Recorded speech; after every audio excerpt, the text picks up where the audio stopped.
यही ठाउँमा हो क्या मैले काम गर्दाखेरि चाहिँ त्यो कोरियन सुजु मलाई थाहा थिएन त्योभन्दा पहिला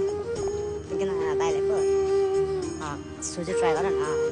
थियो एकचोटि ट्राई गरेको वा कस्तो मिठो कस्तो मजा कस्तो दामी लाग्यो मलाई मन पर्यो के खाँदा मेरो नाममा चाहिँ मलाई सुजुको नाम सुन्ने मन त्यो डाँडामा चाहिँ मैले घर किन्ने विचार गरेको सकिने कन्स्ट्रक्सनमा अहिले अब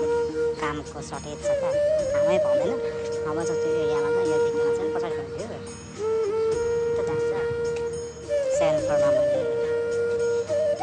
कुरा चलाइसकेका थिएँ भाग्यमा थिएन भनौँ न अब कामै पाएन त के गर्नु खपर ठोक्नु भएन होइन खपर ठोक्नु भएन खपरमा आयो let's see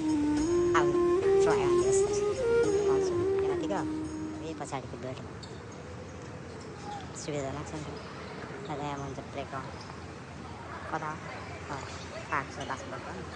मुनिबाट हिँड्दै हिँड्दै पनि हामी मङ्कक भन्छ त्यो चाहिँ मङ्कक कि त डाँडामा होइन पछाडिको